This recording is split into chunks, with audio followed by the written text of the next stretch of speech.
सम्मानित अतिथि श्रीमती कुमार, श्रीमती सिन्हा, पुरस्कृत एम्पावर्ड सबल महिलाएं और यहाँ पे जितनी भी महिलाएं उपस्थित हैं, मैं समझती हूँ कि वो सब हट पे हैं, इसलिए वो यहाँ पे हैं। और बहुत सारी बच्चियां जिनको मैं देख सकती हूँ, मीडिया के लोग। God is one charitable foundation ने मुझे बुलाया, मैं उनका आभार व्यक्त करती हूँ। और मेरा अपना एक कंस्ट्रेंट है समय का, और मुझे जब वक्त दिया जाता है तो मैं उस वक्त की बहुत पाबंद हूँ। वहाँ पे उस वक्त उपस्थित होना और तय समय से दूसरे कार्यक्रम करना, ये बहुत बेचैन हो रही थी कि जल्दी से इसको किया जाए, क्योंकि मैंने आगे वक्त दिया हुआ है। और मैं हमेशा ऐसा सोचती हूँ कि ये मुख्य अतिथि के लिए एक पनिशमेंट होता है कि उसको सबसे लास्ट में बुलाया जाएगा। और अगर उसके पास वक्त है तो बहुत अच्छा है, अगर वक्त नहीं है तो वो इंतजार करता रहेगा कि जब उसकी बारी आए, क्योंकि ये इनके प्रोटोकॉल के तहत आता है। मैं बहुत रिक्वेस्ट करूँ और हर के समय की सीमा को समझते हुए उसके अनुसार कार्यक्रम करने चाहिए। बहुत ही सुंदर कार्यक्रम है। एक छोटी सी जगह, मैं कभी यहाँ आई नहीं, मुझे यहाँ के बारे में पता भी नहीं कि संडे बाजार जो मुझे बेरमो कह के बताया गया और जिसका डिस्टेंस मुझे बताया गया कि आधा घंटा है, उसको आने में यहाँ तक पहुँचने में मुझे लगभग 1 घंटा लग गया। और समय इसलिए और भी ज़्यादा समय की सीमा हो जाती है, क्योंकि आपको जानकारी नहीं रहती है तो थोड़ी मुश्किलें बढ़ जाती हैं। लेकिन अच्छी बात यह है कि हम आज यहाँ एक बहुत ही विशेष अवसर पर इकट्ठे हुए हैं, और वो है महिला दिवस, जो लगभग इस पूरे महीने मनाया गया। मैं अपनी तरफ से यहाँ पे उपस्थित हर व्यक्ति, हर महिला को महिला दिवस के, अंतर्राष्ट्रीय महिला दिवस की जो विगत 8 मार्च को था, और जिसको आज यहाँ God is one charitable foundation मना रहा है, जागृति महिला मंच के सहयोग से उनको उसकी बधाई देते हैं। नारियों की पूजा करने का वक्त चला गया है। बहुत दिनों तक यत्र नार्यस्तु पूज्यन्ते रमन्ते तत्र देवता कह के नारियों को आले में बिठाया गया है और उनकी पूजा की गई है। और शायद इसी तरह से नारियों का वो हक, औरतों का वो हक उनको नहीं दिया गया है, उनकी पूजा करके उनको वहां तक सीमित कर दिया गया है। मैं ये कहना चाहूंगी कि अब वक्त आ गया है कि नारियां आने से उतरे और जो वो एक इंसान के रूप में काम कर सकती है वो करें, और कर रही है। यहाँ पे उपस्थित सभी महिलाएं इस बात की, और बच्चियां इस बात की सूचक हैं कि महिलाएं काम करने आगे बढ़ना चाहती हैं, और हर महिला को, हर पुरुष की तरह वो सब काम जो उसकी सीमा दायरे में आते हैं करने का अधिकार है। हर बच्ची और हर बच्चा इस देश के लिए कुछ ना कुछ करना चाहता है। लड़कियों, स्टूडेंट्स जो उधर बैठी हो, क्या तुम मेरी बात सुन रही हो? समझ में आ रही है? प्लीज इसका ईगो बंद कर देंगे, ईगो बंद कर देंगे, इसका ईगो बंद कर देंगे, ईगो ऑफ कर दीजिए। तुम्हें मेरी बात समझ में आ रही है? तो तुम अपने देश के लिए काम करना चाहते हो? क्या काम करना चाहते हो? क्या करना चाहते हो? कोई तो बोलो, क्या करना चाहते हो? तुम बताओ, पहली लड़की बताओ, क्या क्या बनना चाहती हो?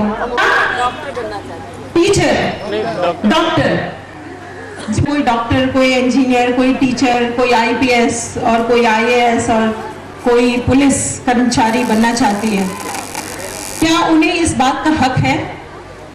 क्या उन्हें इस बात का हक है कि वो जो बनना चाहती है अपने जीवन में वो बने? है। और उसके लिए क्या करना होगा? लड़ने की जरूरत नहीं है। अभी हम इसी बात पे चर्चा कर रहे हैं कि जब एक समाज है तो उस समाज में जो इंसान है वो गाड़ी की तरह है, चलते हैं, और पुरुष और महिलाएं, लड़कियां और लड़के उस गाड़ी के 2 पहिए होते हैं। तो एक पहिया थोड़ा छोटा है, अब वक्त आ गया है कि उस पहिए को हम थोड़ा बड़ा करें। इसके लिए हमें लड़ने की जरूरत नहीं है। पहिया बड़ा कैसे होगा? पहिया बड़ा कैसे होगा? पढ़ाई लिखाई करके अपने राइट्स समझ के, अपने उत्तरदायित्व, अपने कर्तव्य समझ के, अपने अधिकार समझ के, जान के। तो हमें आवश्यकता है, मैं हमेशा एक बात कहती हूँ कि जो समाज है इसमें स्त्री और पुरुष एक दूसरे के पूरक हैं, और किसी भी समाज की तरक्की तभी हो सकती है जब उस समाज में जो चलने वाला इंसान रूपी जो गाड़ी है, वो समाज रूपी गाड़ी है, उसके दोनों पहिए बराबर हों। और चूंकि सदियों से वो एक पहिया बहुत छोटा रहा है, लेकिन ईश्वर की कृपा से गाड़ी किसी न किसी तरह खिंचती रही है। अब हम जब जान गए हैं तो हमारा फर्ज है, हमारा कर्तव्य है कि हम क्या करें, उस गाड़ी के पहिए को थोड़ा बढ़ाना शुरू करें।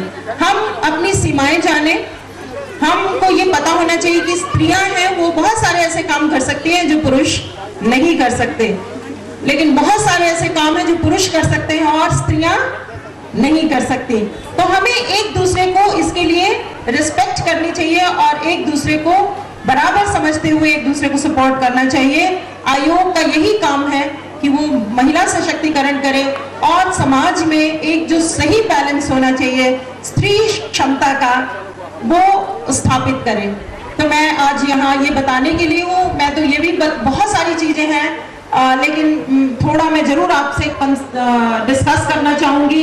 देखिए, महिलाओं का लड़कियों का अनुपात कम हो रहा है। तो आपको पता है कि लड़कियों की हत्या भ्रूण में ही कर दी जाती, जब वो छोटी फीमेल कैसे बोलेंगे, गर्भ अवस्था में आजकल सेक्स डिटर्मिनेशन करते हैं डॉक्टर्स, और ये बता के कि लड़की है, उसके माता पिता, माता तो नहीं कम से कम, लेकिन उसके घर वाले, औरत के घर वाले जो गर्भ धारण करती है, लड़की को कोख में ही मार देते हैं। क्या महिलाएं इससे सहमत हैं? लड़कियों को कोख में मार दिया जाना चाहिए? ये लड़कियां और हम सब जो यहाँ हैं, हम यहाँ न खड़े होते अगर हमें मार दिया गया होता। आप समझिए, आपने कितनी ऐसी इंदिरा गांधियों को, कितनी ऐसी मार्गरेट थैचर्स को, और कितनी ऐसी साइंटिस्ट को, कितनी ऐसी समाज सेविकाओं को गर्भ में ही मार दिया। ये वक्त आ गया है कि हम समझें कि हर लड़की को हर लड़के की तरह पैदा होने का हक है, और इसके लिए अगर हम यहाँ इतनी दूर आए हैं अपने घर के कामकाज छोड़ के ये सुनने के लिए कि मैडम आई हैं और वहां पे आज महिला दिवस मनाया जाएगा, तो हमें ये जानना है कि हम इसे कैसे रोक सकते हैं। कैसे रोक सकते हैं हम इसको, कैसे रोक सकते हैं? क्या आपको ये पता है कि किसी भी अल्ट्रासाउंड क्लिनिक में गर्भ निर्धारण करना, डिटरमिन करना, बताना अपराध है? नहीं पता है। कितनों को पता है? एक दो महिलाओं के हाथ उठ रहे हैं। ये समझ जाइए, ये आप सब जानिए कि ये एक अपराध है। दूसरा, हर अल्ट्रासाउंड क्लिनिक का, हर नर्सिंग होम का रजिस्ट्रेशन होना चाहिए। अगर नहीं है वो भी कानूनन गलत है, वो भी इल्लीगल है। तो पहले तो हर महिला आप में से ये पता रखना शुरू करें कि मेरे आसपास में कितने अल्ट्रासाउंड क्लिनिक हैं, क्या वहां पे इस तरह का अनैतिक कार्य होता है, इल्लीगल काम होता है। और अगर आपको पता चलता है, तुरंत उसकी सूचना आयोग को दीजिए, पुलिस थाने को दीजिए, डीसी को दीजिए, सिविल सर्जन को दीजिए। कोई नहीं मिलता है तो अपनी अनुमंडल पदाधिकारी को दीजिए, सीओ को दीजिए, सीडीपीओ को दीजिए, पंचायत राज के सिलेक्टेड कर्मचारी जो अधिकारी हैं उनको दीजिए। लेकिन इस सूचना को शेयर कीजिए, बताइए, रोकिए। वहां जाके अगर कोई नहीं सुनता है तो वहां जाइए और धरना दीजिए कि हम यहाँ पे इल्लीगल अल्ट्रासाउंड क्लिनिक नहीं चलने देंगे। अपने जीवन में अगर आपने 5 लड़कियों को भी मरने से बचा दिया तो आप समझिए कि आप 5 जिंदगियों की दाता हो गए। क्या ये एक बड़ा काम नहीं है? है ना? तुम लोग भी कर सकती हो, तुम लोग भी आप सब कर सकते हैं। और अपने लिए ताली बजाइए, मुझे उम्मीद है कि आप सब करेंगे। एक चीज और बहुत अच्छे से सबको जान जानी चाहिए कि घरेलू हिंसा, एक बेटी पढ़ना चाहती है और पिता जो सक्षम है उसको नहीं पढ़ाता है, कहता है कि नहीं जी मैं तुम्हें नहीं पढ़ाऊंगा क्योंकि तुम्हारी शादी कर देनी है, तुम्हारे ऊपर मैं पैसे क्यों खर्च करूं। ये भी एक तरह की हिंसा है। आप इसके खिलाफ भी आवाज उठा सकती हैं। आपको पढ़ने का हक है, इसी तरह मारपीट करते हैं, गालियां देते हैं, या आर्थिक रूप से हर महीने उसको कुछ पॉकेट खर्च नहीं देते, पॉकेट मनी नहीं देते, तो वो उसके ऊपर अत्याचार करते हैं। और इसके विरुद्ध भी आप आवाज उठा सकती हैं। एक कानून है। मेरे पास औरतें आती हैं, मेरा पति मुझे बहुत मारता है, मैडम कुछ कीजिए। तो जब मैं उनके पति को सम्मन करती हूँ, हमारा कोर्ट लगता है, जब मैं उनको सम्मन करती हूँ तो पत्नी उन पति के सामने ही बोलने लगती, कोई बात नहीं मैडम, ज्यादा मत बोलिएगा, आखिर मेरा हस्बैंड है, इसको मुझे मारने का हक है। क्या हस्बैंड को मारने का हक है? देखो इधर से तो जोर से बोल रही, इधर से बहुत धीरे से आवाज आ रही है। इधर की महिलाएं सोचती हैं कि उनको हक है, अधिकार है। पति को पत्नी को पीटने का अधिकार है? नहीं है। Very good. कुछ बहुत दबी दबी आवाजें हैं बट आ रही हैं।